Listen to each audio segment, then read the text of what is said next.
Online classes में आपका स्वागत है।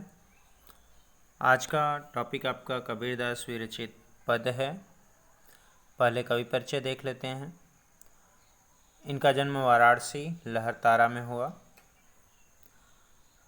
और किसी विधवा ब्राह्मणी के गर्भ से उत्पन्न माना जाता है। इन्हें लोक लज्जा के कारण उन्होंने इनको लहरतारा नामक तालाब में छोड़ दिया और वहाँ पर नीरू और नीमा को ये मिले। उन्होंने उनका पालन पोषण किया और बस्ती में मगहर में इनका 1518 में निधन हो गया। बीजक जिसमें साखी शबद रामायणी इनकी एक ही रचना है, बीजक है, और इसमें साखी शबद रामायणी तीनों संकलित हैं। कबीरदास भक्तिकाल के निर्गुण धारा के प्रतिनिधि कवि। ज्ञानाश्रयी शाखा, दो शाखाएं हैं उसमें, प्रेमाश्रयी और ज्ञानाश्रयी। ज्ञानाश्रयी शाखा के प्रतिनिधि कवि माने जाते हैं। ये अपनी बात साफ सुथरा, दो टूक प्रभावी ढंग से कह देने में सफल हैं। यहाँ पर ऊपर कहा भी गया है, मैं कहता आँखिन की देखी, तू कहता कागज की लेखी। कबीरवाणी में हजारी प्रसाद द्विवेदी जी ने इन पर के शब्द हैं कि ये आँखों की देखी कहते थे, आँखों की देखी पर विश्वास करते थे, कागज की लेखनी पर नहीं। इसीलिए खरे खोटे जो भी शब्द इनके भाषा में आते थे वो कह भी देते थे और इसीलिए सदुक्कड़ी भाषा इनकी है। जैसी बोलचाल में प्रयुक्त भाषाएं होती थीं बस वही भाषा ये प्रयोग कर देते थे। इसीलिए कबीरदास जी को हजारी प्रसाद द्विवेदी ने वाणी का डिक्टेटर भी कहा है। जैसा भाषा मिला इनको, जैसी भाषा मिली इनको, वैसी ही भाषा ये वक्ता के सामने, श्रोता के सामने उकेरने में भी जरा भी हिचक नहीं रखते थे। कबीर के जीवन के बारे में अनेक किंवदंतियाँ प्रचलित हैं। विभिन्न काशी में जुलाहा कहते थे खुद को, और एक जगह तो पद भी है चतुष्पदी में, जहाँ पर उन्होंने कहा कि कोऊ की जाति न कोऊ की बेटी सो बेटा न ब्याहब, कोऊ की जाति बिगाड़ न कोऊ। तो वहाँ पर भी उन्होंने एक करारा व्यंग किया है। गोरक्षनाथ कीनाराम गोरक्षनाथ जी पर खासकर करारा व्यंग किया है उन्होंने कि किसी की बेटी से मैं अपना बेटा नहीं ब्याहूँगा और किसी की जाति को मैं बिगाड़ूंगा नहीं। अक्सर होता है ना, बेटियां बेटों के यहाँ जाने पर उनकी जाति को अपना लेती हैं, इसलिए उन्होंने एक व्यंग भी किया है। और ये कहते भी हैं कि मसी कागज छुओ नहीं, कलम गयो नहीं हाथ। तो यहाँ भी एक प्रमाण मिलता है कि ये पढ़े लिखे नहीं थे। देशाटन में या प्राप्त ज्ञान के आधार पर जो भी इनको मिलता था वही ये संदेश दे देते थे। बाकी आगे भी आपने पढ़ा है इनके बारे में। तो इनके पदों की बात अगर कर लें तो परमात्मा एक है, संसार में लोग इन्हें भिन्न मानते हैं, वे अज्ञानी हैं। एक पद में इन्होंने कहा भी है, वो दो जग का भागीदार होता है, दो जग का, अर्थात दो जग, यही जग वह जग, पर तो वो नर्क का भागीदार होता है। दो जग मतलब होता है नर्क का भागी होता है, क्योंकि ईश्वर ने तो सबको एक ही प्रकार का ज्ञान परिवेश दिया है, एक ही वातावरण दिया है, एक ही वायु है, आकाश है, नभ है। कोई एसी लगा ले अलग बात है, लेकिन ये सारी चीज़ें ईश्वर ने सबको एक समान प्रदान किया है। दूसरे पद में भी भेदभाव, पाखंड, धार्मिक व्रतों पर नियम, समाधि, पीपल पत्थर पूजन विधि और लोगों की वेशभूषा पर भी करारा व्यंग उन्होंने किया है। अभी आते हैं पदों पर। तो पद की बात करें तो पहले शब्दार्थ भी आप लोग ध्यान से देखते रहिएगा। इधर शब्दार्थ भी दिया गया है, तो ताकि जो देखिए यहाँ दो जग है ना, नरक, तो ऐसे शब्दार्थों पर भी ध्यान देते रहिएगा ताकि आसानी से आपको समझ में आ जाए। हम तो एक एक करी जाना, कबीरदास जी कह रहे हैं। पहले पद पढ़ लेते हैं, पद पढ़ने के बाद फिर। हम तो एक एक करी जाना, दो कहे तिनहि को दो जग, जिन नाहिन पहचाना। एक पवन एक ही पानी, एक ज्योति समाना। एक खाक गढ़े सब भाड़े, एक कोहरा साना। जैसे बाढ़ी काष्ठ ही काटे, आग नि काटे कोई। सब घटियंत्र तू ही व्यापक, धरे स्वरूप सोई। माया देख के जगत लुभाना, काहे रे नरगरबाना। निर्भय भया कछु नहीं व्यापय, कहे कबीर दीवाना। यहाँ एक परमात्मा और एक संख्या का बोध है। दो, दोई, दो, तिनहि उनको, दो जग नरक, नाहिन नहीं, समाना मतलब समान, समाना मतलब व्याप्त, उसमें प्रवृत्त या व्याप्त समाहित। खाक मिट्टी घड़े, रचना या बनाना, गढ़े, घड़े होता तो घड़ा होता, लेकिन यहाँ गढ़े है, तो गढ़े मतलब बनाना, गढ़ना, आकार देना। भाड़े बर्तन, कोहरा कुम्हार, साना, साना मतलब मिलाना या गूँथना उसको। बाढ़ी बढ़ई, देखिए यहाँ पर साना शब्द जो है देश शब्द है, आटा गूँथने के लिए भी कहा जाता है कभी कभी, ग्रामीण अंचल का शब्द होता है सानना, गूँथना।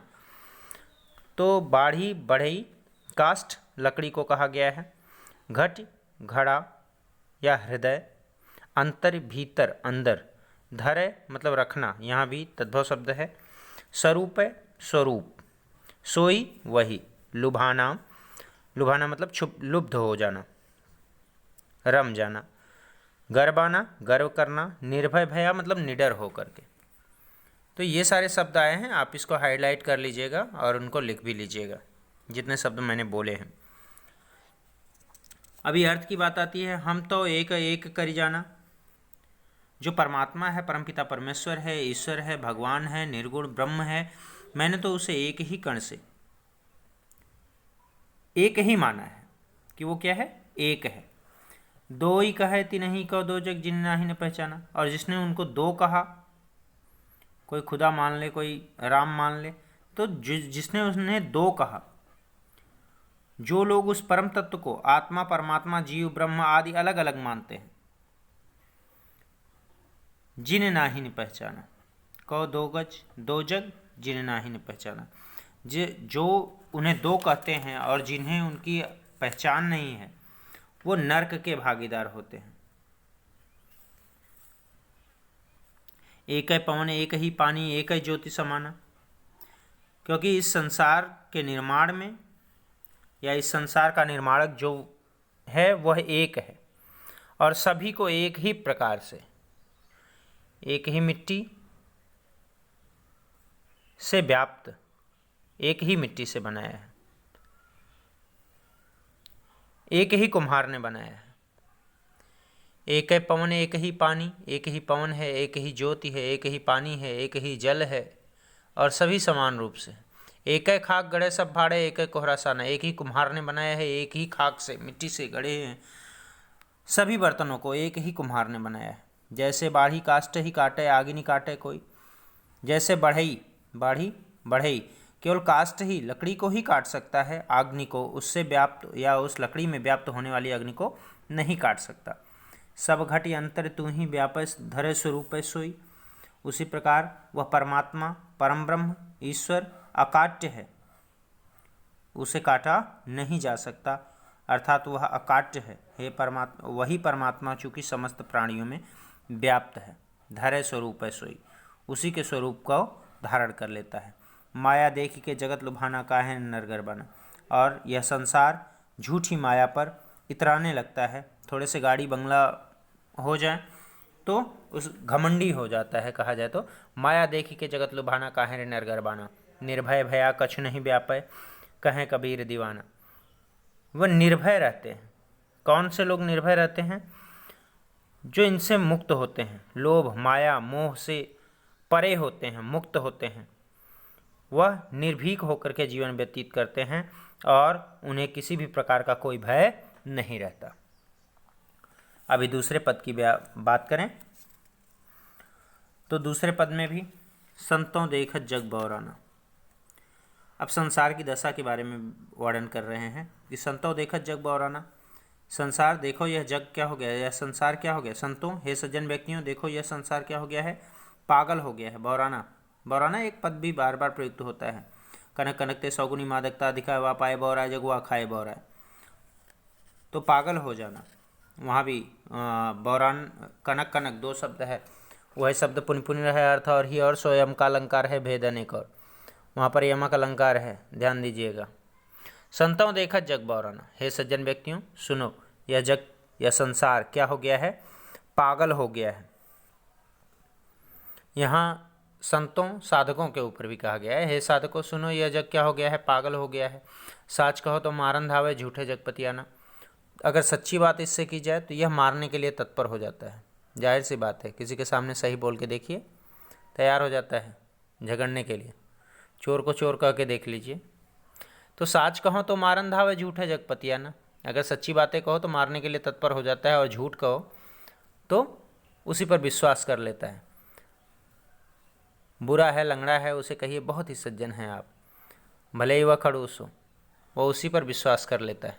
नेमी देखा, धर्मी देखा, प्रात करे स्नाना। नियम पर चलने वालों को देखा। नेमी मतलब पाखंडी, नेमी नियम पर चलने, नेम धर्म की बात करने वालों को, लोगों को देखा। प्रातः करे स्नाना, यह प्रातः समय में ही स्नान करके तैयार हो जाते हैं। आत्म मारी पाख नहीं पूजे, उनमें कछु नहीं ज्ञाना। और अपनी आत्मा की नहीं सुनते, और अथवा जिसमें आत्मा नहीं होती ऐसे पत्थरों की वह पूजा करने लगते हैं। उनमें कछु नहीं ज्ञाना, जिनमें किसी भी प्रकार का कोई ज्ञान नहीं है। बहुतक देखा पीर औलिया पढ़े कुतेब कुराना। और बहुत से पीर और औलिया को मैंने देखा है जो कि किताब और कुरान पढ़ते हैं।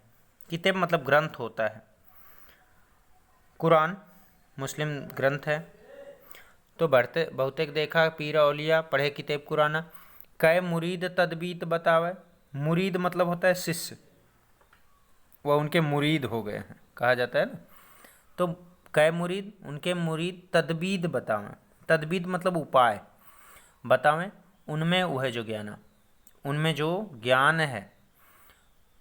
गुरु अगर वही है तो गुरु में जो ज्ञान होता है वही दे पाता है। वो कम ज्ञान है तो कम दे पाएगा। तो उनमें वह जो ज्ञान है, उनके गुरु वही बताते हैं जो उन्होंने पढ़ा हुआ है, जो उनमें ज्ञान है। और ज्ञान क्या, वही जो थोड़ा बहुत पढ़ लिया है वही उनमें ज्ञान है। खासकर जिहाद। आसन मारे डिम्ब धरि बैठे, मन में बहुत गुमाना। आसन लगा करके ढोंग धारण करके बैठ जाते हैं और मन में बड़ा गौरवान्वित होते हैं, गुमान में हो जाते हैं, घमंड में हो जाते हैं, अहंकार में हो जाते हैं। पीपर पाथर पूजन लागे, तीर्थ गर्भ भुलाना। पीपल और पत्थरों की पूजा करने लगते हैं। देखिए दोनों पर व्यंग किया है इन्होंने। पीपर पाथर पूजन लागे, तीर्थ गर्भ भुलाना। तीर्थ कर लेने के बाद गर्व से सब कुछ भूल जाते हैं। टोपी पहरे, मुस्लिमों पर व्यंग।